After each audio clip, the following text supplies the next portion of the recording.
Hello everyone, this is Yuvraj. இந்த வீடியோவில் நம்ம என்ன பார்க்க போகிறோம்னு சொல்லி கேட்டிங்கன்னா ஒரு எஃபெக்டிவான சேனலிங் பேட்டர்ன் நம்ம பார்த்துடலாம்.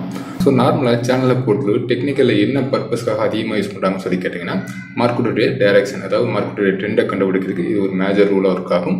அதாவது மார்க்கெட் சேனலுக்குள்ளே இருந்தானா மோஸ்ட்லி அந்த ட்ரெண்டை ஃபாலோ பண்ணி அதெல்லாம் மூவ் ஆகிற மாதிரி இருக்கும். இல்லை நமக்கு சேனலை கட் பண்ணுற பட்சத்தில் அது நமக்கு ட்ரெண்ட் ரிவர்ஸில் இண்டிகேட் பண்ணும். இதான் மேஜர் ரூலாக அது நமக்கு ஒர்க் ஆகும்.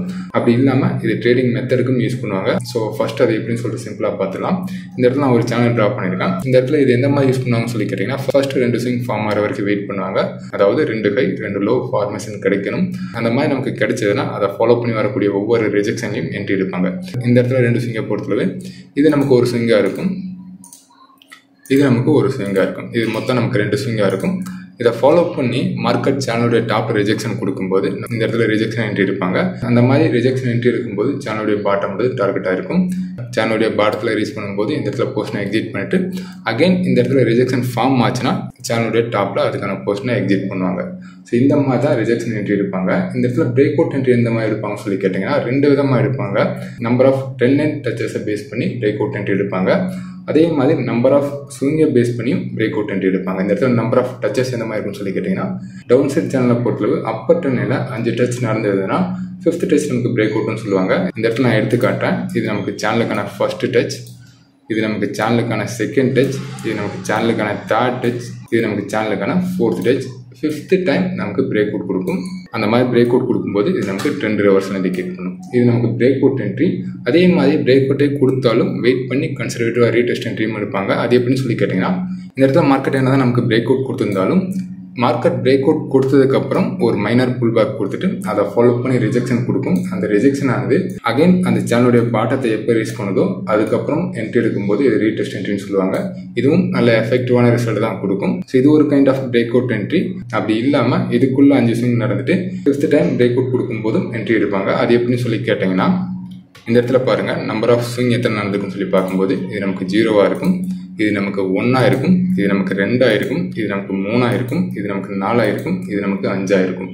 இந்த மாதிரி நமக்கு 5 ஸ்விங் முடிஞ்சிட்டு மார்க்கெட் சேனலை பிரேக் அவுட் கொடுக்குறான்னா இதுவும் நமக்கு ரிவர்ஸில் தான் இண்டிகேட் பண்ணும். மார்க்கெட் அந்த மாதிரி சேனலை பிரேக் அவுட் கொடுக்கும்போது இது நமக்கு ஒரு புது ட்ரெண்டை நமக்கு கிரியேட் பண்ணி கொடுக்கும். ஸோ இந்த மாதிரி தான் நார்மலாக சேனலை யூஸ் பண்ணுவாங்க.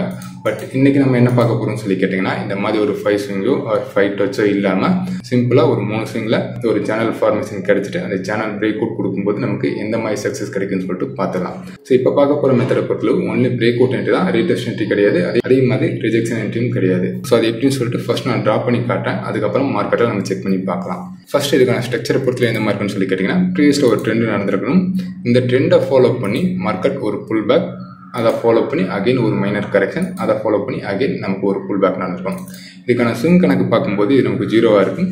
First swing, second swing, 3rd swing, இது நமக்கு 3 ஸ்விங் இண்டிகேட் பண்ணும். இந்த மாதிரி ஒரு 3 ஸ்விங் ஃபார்ம் ஆகும்போது நமக்கு ஒரு ப்ராப்பரான சேனல் ஸ்ட்ரக்சர் கிடச்சிருந்ததுன்னா இதை நம்ம தாராளமாக ரிவர்ஸில் என்ட்ரி கிடைக்க போகிறோம். சேனலுடைய டாப்பை ரீச் பண்ணிவிட்டு அங்கேருந்து நமக்கு ரிஜெக்ஷன் கொடுத்துட்டு சேனலுடைய பாடத்தை கட் பண்ணணும். இந்த மாதிரி சேனலுடைய பாடத்தை கட் பண்ணும்போது இது நமக்கு ட்ரெண்ட் ரிவர்ஸில் தான் இண்டிகேட் பண்ணும். அதாவது ப்ரீவியஸ் நமக்கு ஒரு புல் பேக் கொடுக்கும்போது இது புல்லிஷ் மார்க்கெட்டாக இருக்கும். அந்த சேனலுடைய பாடத்தை கட் பண்ணும்போது நமக்கு கரெக்ஷன், அதாவது வேரியஸ் மார்க்கெட் இண்டிகேட் பண்ணும். இது அப்படியே தலையிலாக போடும்போது நமக்கு புல்லிஷ் மார்க்கெட் கிடைக்கும். ஸோ அது எப்படின்னு சொல்லி கேட்டிங்கன்னா ப்ரீவியஸ் நமக்கு ஒரு ட்ரெண்ட் ஃபார்ம் ஆகிருக்கும். அதை ஃபாலோ பண்ணி 1 2 3 இந்த மாதிரி நமக்கு ஒரு 3 ஸ்விங் நடந்திருக்கும். அதை ஃபாலோ பண்ணி நம்ம ஒரு சேனல் ட்ரா பண்ண போகிறோம். ஸோ இந்த சேனலை ஃபாலோ பண்ணி மார்க்கெட் நமக்கு பிரேக் அவுட் கொடுக்கும்போது, அதாவது சேனலுடைய டாப்பை கட் பண்ணும்போது இது நமக்கு ட்ரெண்ட் ரிவர்ஸிலான புல்லிஷ் இண்டிகேட் பண்ணும். ஸோ இதுதான் நமக்கு பேசிக் ஸ்ட்ரக்சர். பட் இந்த இடத்துல மார்க்கெட்டை பொறுத்து ப்ராப்பரான ஸ்ட்ரக்சர் கிடைக்குமா சொல்லி கேட்டிங்கன்னா இந்த இடத்துல நமக்கு ப்ராப்பரான ஸ்ட்ரக்சர் கிடைக்கணும்னு சொல்லிட்டு எந்த ஒரு அவசியமே கிடையாது. நமக்கு 3 ஸ்விங் மட்டும் நடந்திருந்தால் போதும். பட் அந்த 3வது ஸ்விங்கானது கம்பல்சரி ஃபர்ஸ்ட் ஸ்விங்கோட ஹையை கட் பண்ணியிருக்கணும். அதே இந்த ஸ்ட்ரக்சரை பொறுத்தளவு ப்ராப்பரான 3 ஸ்விங் நடந்துக்கணும். சேனலுடைய பாட்டத்தை ரீச் பண்ணிருக்குன்னு சொல்லிட்டு எந்த ஒரு அவசியமே கிடையாது. பட் இந்த ஃபர்ஸ்ட் ஸ்விங்குடைய பாட்டத்தை கட் பண்ணியிருக்கணும். ஸோ இதுதான் இதுக்கான கண்டிஷன். இந்த ஸ்ட்ரக்சரை கிடச்சிட்டு நமக்கு பிரேக் அவுட் கொடுக்கும்போது இந்த இடத்துல ரீடெஸ்ட் என்ட்ரிக்கெலாம் நீங்கள் வெயிட் பண்ணக்கூடாது. ஒன்லி பிரேக் அவுட் என்ட்ரி தான். மார்க்கெட் அந்த மாதிரி பிரேக் அவுட் கொடுக்கும்போது இந்த சேனலை நீங்கள் அப்படியே காப்பி பண்ணி அந்த பாட்டத்தில் பேஸ்ட் பண்ணுங்கள். அதாவது லோவர் ட்ரெண்ட் லைனுடைய பாட்டத்தில் பேஸ்ட் பண்ணுங்கள். நம்மளுடைய இமிடியேட் டார்கெட்டை பொறுத்தவரை சேனலுடைய மிட் லைனாக இருக்கும். மார்க்கெட் இந்த மிட் லைனை ரீச் பண்ணுறதுக்கான பாசிபிலிட்டிஸ் 80% இருக்கும். மார்க்கெட் இந்த மிட் லெவலில் கட் பண்ணும்போது நமக்கு சேனலுடைய பாட்டம் உள்ளது நமக்கு செகண்ட் டார்கெட்டாக இருக்கும்.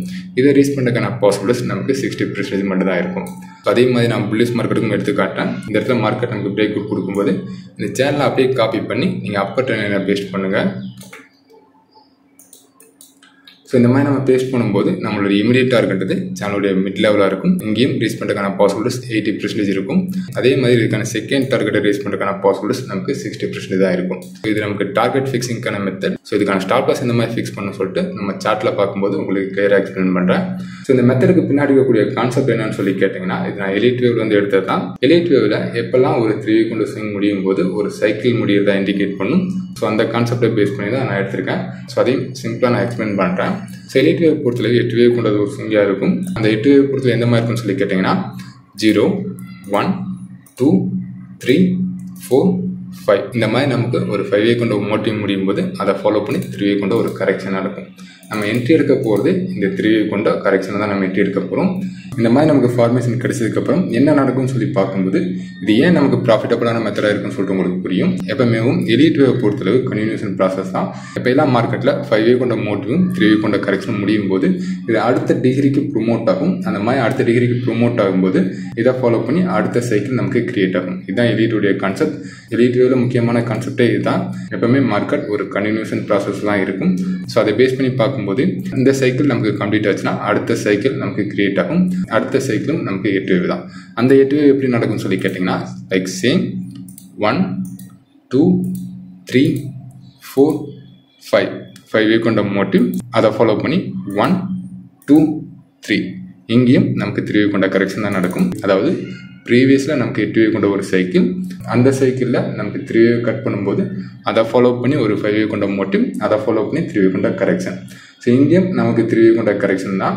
இங்கேயும் இந்த 8 வேவ் முடியும் போது அதாவது இந்த சைக்கிள் முடியும் போது அதை ஃபாலோ பண்ணி அகைன் மார்க்கெட் ஒரு 5 வேவ் கொண்ட ஒரு மோட்டிவ் நடக்கும்.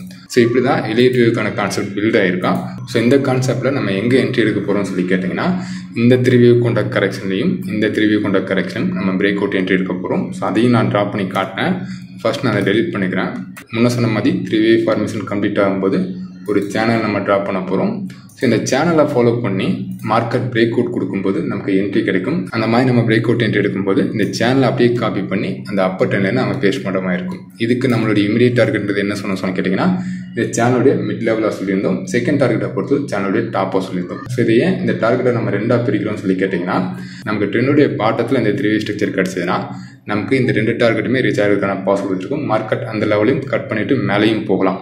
பட் அதேவும் நமக்கு இந்த சேனலோட டாப்ல ஃபார்ம் ஆச்சுன்னா நமக்கு இந்த 2 டார்கெட் போகிறதுக்கான பாசிபிலிட்டிஸ் இருக்காது. அது ஏன் சொல்லி கேட்டிங்கன்னா இந்த ட்ரெண்டோட டாப்ல நமக்கு இந்த 3 வேவ் ஸ்ட்ரக்சர் கிடைக்கும் போது இது நமக்கு 4th ரியாக்ட் ஆகும். 4th நமக்கு கம்ப்ளீட் ஆகிட்டு 5th பெரிய அளவுக்கு போகாது. ஏன்னா 5th நமக்கு டிஸ்ட்ரிபியூஷன் வேணுனால அந்த அளவுக்கு பெரிய டார்கெட் கொடுக்காது. ஸோ லேபிள் நான் பண்ணி காட்டேன். ஸோ இதுக்கான லேபிளை பொறுத்தளவு ஃபர்ஸ்ட் நமக்கு எங்கே சைக்கிள் ஸ்டார்ட் ஆகுதோ 0வா இருக்கும். ஃபர்ஸ்ட் சைக்கிளுடைய டாப் நமக்கு ஃபர்ஸ்ட் வேவாக இருக்கும். அந்த கரெக்ஷன் அதாவது 3 வேவ் கொண்ட கரெக்ஷனால நமக்கு செகண்ட் வேவாக இருக்கும். அதை ஃபாலோ பண்ணி ஃபார்ம் ஆன அடுத்த சைக்கிளுக்கான 5 வேவ்ன்றது நமக்கு 3rd இருக்கும். இந்த 3 வேவ் ஆனது நமக்கு 4th இருக்கும். இந்த 5 வேவ் ஸ்ட்ரக்சர் ஆனது நமக்கு 5th இருக்கும். ஸோ நம்ம வழக்கமாக சொல்கிறதான் 5th எப்பவுமே நமக்கு டிஸ்ட்ரிபியூஷன் வேவ் தான். ஸோ மோஸ்ட்லி பெரிய அளவுக்கு மூவ்மெண்ட் கொடுக்காது. ஸோ அதனால் இந்த சேனலை நம்ம அப்ளை பண்ணும்போது நமக்கு இமீடியட் டார்கெட்டான இந்த சேனலுடைய மிட் லெவலில் நம்ம டார்கெட்டாக ஃபிக்ஸ் பண்ணும்போது 80% நமக்கு சக்ஸஸ் கொடுக்கும். சேனலுடைய டாப் ரீச் பண்ணுறதுக்கான பாசிபிலிட்டிஸ் நமக்கு 60% தான் இருக்கும். உங்களுக்கு ப்ராப்பரான வேவ் ஸ்ட்ரக்சர் தெரிஞ்சதுன்னா இங்கே நீங்கள் 2 டார்கெட்டுக்குமே வெயிட் பண்ணலாம். இன்கேஸ் உங்களுக்கு அந்தளவுக்கு ப்ரிடிக்ட் பண்ண முடியலன்னு சொல்லி கேட்டிங்கன்னா நீங்கள் மிட் லெவலில் எக்ஸிட் ஆகிறது கொஞ்சம் பெட்டராக இருக்கும். ஸோ இதுதான் இதுக்கு பின்னாடி இருக்கக்கூடிய கான்செப்ட். இப்போ நம்ம சார்ட்டில் அப்ளை பண்ணி பார்க்கலாம். ஃபர்ஸ்ட் இந்த இடத்துல நம்ம 3 வேவ் கொண்ட ஸ்ட்ரக்சர் நம்ம ஃபைண்ட் அவுட் பண்ணுவோம். ஸோ முன்ன சொன்ன மாதிரி ஸ்ட்ரக்சர்ன்றது அந்தளவுக்கு முக்கியமான விஷயம் கிடையாது. மறுபடியும் இதை கிளியராக உங்களுக்கு எக்ஸ்பிளைன் பண்ணிடுறேன். ஸோ ஸ்ட்ரக்சரை பொறுத்தளவு நீங்கள் எப்பவுமே சேனலுடைய டாப்பை மார்க்கெட் ரீச் பண்ணிருக்குன்னு சொல்லிட்டு எதிர்பார்க்க வேணாம். மார்க்கெட் இந்த மாதிரி கரெக்ஷன் கொடுத்துட்டு ஒரு 3 வேவ் ஆனது சேனலுடைய டாப்பை ரீச் பண்ணியிருந்தாலும் சரி, இல்லை இதை நமக்கு கட் பண்ணிவிட்டு இந்த மாதிரி ஸ்ட்ரக்சர் கிடச்சிருந்தாலும் ஓகே தான். இல்லை மார்க்கெட் ஒரு 3 வேவ் ஸ்ட்ரக்சர் ஆனது இந்த சேனலுக்குள்ளேயே நமக்கு இந்த மாதிரி ஸ்ட்ரக்சர் கிடச்சிருந்தாலும் ஓகே தான். நமக்கு கான்செப்ட் என்னன்னு சொல்லி கேட்டிங்கன்னா இந்த 3rd லெக் ஆனது கம்பல்சரி இந்த ஃபர்ஸ்ட் லெக்குடைய ஹையை கட் பண்ணியிருக்கணும். இங்கேயும் அதே மாதிரி தான். மார்க்கெட் என்னதான் இந்த சேனலுக்குள்ளே இருந்தாலும் இந்த ஹையானது இந்த ஃபர்ஸ்ட் லெக்குடைய ஹையை கட் பண்ணியிருந்தால் தான் இது நமக்கு ப்ராப்பரான ஸ்ட்ரக்சர். இந்த கான்செப்டில் கிளியராக இருந்ததுன்னா நம்ம சார்ட்டில் அப்ளை பண்ணும்போது சிம்பிளாக இருக்கும். நான் சார்ட்டில் எடுத்து காட்டுறேன். ஸோ இந்த இடத்துல பாருங்கள் நமக்கு ப்ராப்பரான ஒரு 3 வேவ் ஸ்ட்ரக்சர் நடந்திருக்கான். ஸோ இந்த 3 வேவில் இந்த 3rd லெக் ஆனது ஃபர்ஸ்ட் லெக்குடைய பாட்டத்தை கட் பண்ணியிருக்கான். ஸோ இதுதான் நமக்கு மேஜர் கான்செப்டாக இருக்கும். இதை ஃபாலோ பண்ணி நம்ம ஒரு சேனல் ட்ரா பண்ண போகிறோம். ஸோ சேனலை பொறுத்தளவு நம்ம அப்பர் லைனை கனெக்ட் பண்ணிவிட்டு பாட்டத்தில் பேஸ்ட் பண்ண போகிறோம். ஸோ இந்த இடத்துல மார்க்கெட் சேனலுடைய பாட்டத்தை ரீச் பண்ணல, பட் இருந்தாலும் நம்மளுடைய மெத்தட் படி நமக்கு தேர்டில் உட்காந்து ஃபர்ஸ்ட்டில் கூடிய பாட்டத்தை கட் பண்ணியிருக்கான். ஸோ அதனால் நம்ம வேலிடாக எடுத்துக்கலாம். ஸோ இந்த இடத்துல நம்ம எந்த மாதிரி டார்கெட் ஃபிக்ஸ் பண்ணணும், எந்த மாதிரி ஸ்டாப் லாஸ் ஃபிக்ஸ் பண்ணணும்னு சொல்லிட்டு பார்த்துடலாம். ஸோ இந்த இடத்துல என்ட்ரியை பொறுத்தளவு பிரேக் அவுட் என்ட்ரி, டார்கெட் ஃபிக்ஸிங்கை பொறுத்தளவு சேனல் அப்படியே காப்பி பண்ணி அப்பர் லைனில் நம்ம பேஸ்ட் பண்ணுற மாதிரி இருக்கும். ஸோ இதுதான் டார்கெட் ஃபிக்ஸிங்கான மெத்தட். அதே மாதிரி இந்த இடத்துல ஸ்டாப் லாஸ் எந்த மாதிரி போடணும்னு சொல்லி கேட்டிங்கன்னா, சிம்பிளாக மார்க்கெட் நமக்கு எங்கே பிரேக் அவுட் கொடுக்குதோ அந்த இடத்துல நம்ம என்ட்ரி எடுக்கிற மாதிரி இருக்கும். அந்த மாதிரி நம்ம என்ட்ரி எடுக்கும்போது இந்த மிட் லெவலில் நம்ம ஃபர்ஸ்ட் டார்கெட்டாக ஃபிக்ஸ் பண்ணியிருந்தோம். அந்த மிட் லெவல் தான் நமக்கு ஃபர்ஸ்ட் டார்கெட். இந்த இடத்துல அந்த மிட் லெவலுக்கான டார்கெட் என்னன்னு சொல்லி பார்க்கும்போது 460 பாயிண்ட் இண்டிகேட் பண்ணுறான். இதுக்கு நம்ம பாதி தான் ஸ்டாப் லாஸாக போட போகிறோம். அதாவது ரிஸ்க் ரிவார்ட் ரேஷியோ பொறுத்து 1:2 மினிமம் மெயின்டைன் பண்ணுற மாதிரி இருக்கும். இந்த இடத்துல 460 பாயிண்ட் நம்மளுடைய டார்கெட்டாக இருந்ததுன்னா 230 பாயிண்ட் நம்மளுடைய ஸ்டாப் லாஸ் ஆகிருக்கும். ஸோ இந்த இடத்துல 230 பாயிண்ட் நான் இந்த இடத்துல மென்ஷன் பண்ணுறேன். ஸோ இதுதான் நம்மளுடைய ஸ்டாப் லாஸ் ஆகிருக்கும். இதுதான் நம்மளுடைய மினிமம் டார்கெட் ஆகிருக்கும். ஸோ இந்த இடத்துல மார்க்கெட் நமக்கு அடுத்த நாள் ஓப்பன் ஆகும்போது கீழே ஓப்பன் ஆகிட்டு மேலே க்ளோசிங் வச்சிருக்கான். ஃபியூச்சர் கான்ட்ராக்ட்னால நமக்கு இந்த சிக்னல் கொடுக்குறான்.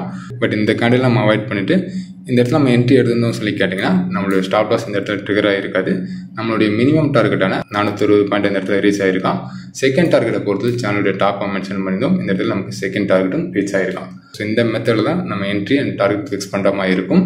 ஸோ இன்னும் சில எக்ஸாம்பிள் பார்த்துடலாம். ஸோ இந்த இடத்துல பாருங்கள்,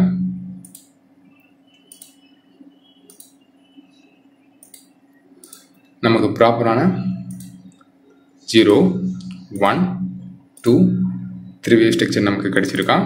ஸோ நம்ம இப்போ என்ட்ரி அண்ட் டார்கெட் ஃபிக்ஸ் பண்ணிடலாம். ஸோ என்ட்ரியை பொறுத்தளவு நமக்கு பிரேக் அவுட் என்ட்ரி தான்.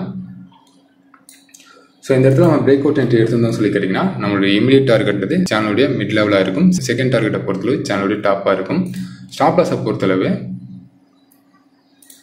எங்கே பிரேக் அவுட் கொடுக்குறானோ அந்த இடத்துல நம்ம என்ட்ரி எடுத்துகிட்டு இதுக்கான சேனலுடைய மிட் லெவலில் நம்ம ஃபர்ஸ்ட் டார்கெட்டாக ஃபிக்ஸ் பண்ணியிருந்தோம். ஸோ அந்த மாதிரி சேனலுடைய மிட் லெவல் எவ்வளோன்னு சொல்லி பார்க்கும்போது 315 பாயிண்ட் இண்டிகேட் பண்ணுறான். இதுக்கு பாதியை தான் நம்ம ஸ்டாப் லாஸை போட போகிறோம். அதாவது 1:2 ரேஷியோ தான் மெயின்டைன் பண்ண போகிறோம். அந்த மாதிரி நம்ம எடுத்துருந்தோம் சொல்லி கேட்டிங்கன்னா இதுக்கு 150 பாயிண்ட் நம்மளுடைய ஸ்டாப் லாஸ் ஆகிருக்கும். ஸோ இந்த இடத்துல நம்ம போடும்போது நமக்கு கேப் அப் கொடுத்துட்டு அந்த ஃபர்ஸ்ட் டார்கெட் ரீச் பண்ணியிருக்கான். பட் இந்த இடத்துல செகண்ட் டார்கெட் போயிருக்கான்னு சொல்லி பார்க்கும்போது அந்தளவுக்கு எஃபெக்டிவாக போகல. ஸோ இதனால தான் சொல்கிறது, நமக்கு ஃபோர்த் வேவில் கிடச்சதுன்னா மோஸ்ட்லி ஃபிஃப்த் வேவ்ன்றது அந்தளவுக்கு போகாது. இந்த இடத்துல வேவ்ஸ் இங்கே பாருங்கள், இது நமக்கு 0வாக இருக்கும். First wave, second wave, third wave எப்பவுமே லாங்கஸ்ட் வேவ், இங்கேயும் தேர்ட் லாங்கஸ்ட் வேவ்.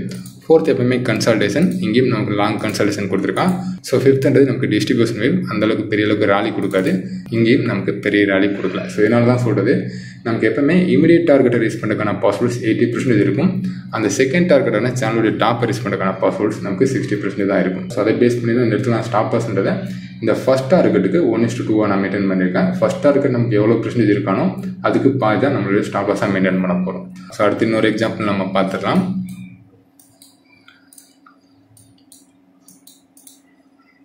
ஸோ இந்த இடத்துல பாருங்கள், நமக்கு ஒரு ப்ராப்பரான ஒரு 3 வேவ் கொண்ட சேனல் கிடச்சிருக்கான். சேனலை பொறுத்தளவு இது நமக்கு 0வாக இருக்கும். First wave, second wave, third wave, அதை ஃபாலோ பண்ணி மார்க்கெட் நமக்கு பிரேக் அவுட் கொடுத்துருக்கான். ஸோ அந்த மாதிரி நமக்கு பிரேக் அவுட் கொடுக்கும்போது அப்படியே அந்த சேனலை காப்பி பண்ணி அப்பர் ட்ரெண்டில் நம்ம பேஸ்ட் பண்ணுற மாதிரி இருக்கும். இந்த மாதிரி பேஸ்ட் பண்ணும்போது நமக்கு சேனலுடைய மிட் லெவல் ஃபர்ஸ்ட் டார்கெட், சேனலுடைய டாப் பண்ணுறது நமக்கு செகண்ட் டார்கெட்டாக இருக்கும். என்ட்ரியை பொறுத்தளவு எங்கே நமக்கு பிரேக் அவுட் கொடுக்குறானோ அதுதான் நமக்கு என்ட்ரி. அதுக்கு நேராக சேனலுடைய மிட் லெவலில் பார்க்கும்போது 196 பாயிண்ட் இண்டிகேட் பண்ணுறான். இதுதான் நம்மளுடைய ஃபர்ஸ்ட் டார்கெட். இதுக்கு பாதி தான் நம்மளுடைய ஸ்டாப் லாஸ் ஆகிருக்கும். 196 பாயிண்ட்டுக்கு நம்ம பாதின்னு பார்க்கும்போது கிட்டத்தட்ட 100 பாயிண்ட் இண்டிகேட் பண்ணுறான். இந்த இடத்துல மார்க்கெட் நம்மளுடைய ஸ்டாப் லாஸ் ட்ரிகர் ஆகாமல் நமக்கு 2 டார்கெட்டுமே ரீச் பண்ணியிருக்கான். ஸோ இந்த மெத்தட்லையும் நம்ம சேனலை யூஸ் பண்ணலாம். ஸோ இந்த வீடியோவில் டவுட் இருந்தால் கமெண்ட்ஸில் கமெண்ட் பண்ணுங்கள். வரக்கூடிய வீடியோக்குலேருந்து பார்க்கலாம். Okay, thank you friends.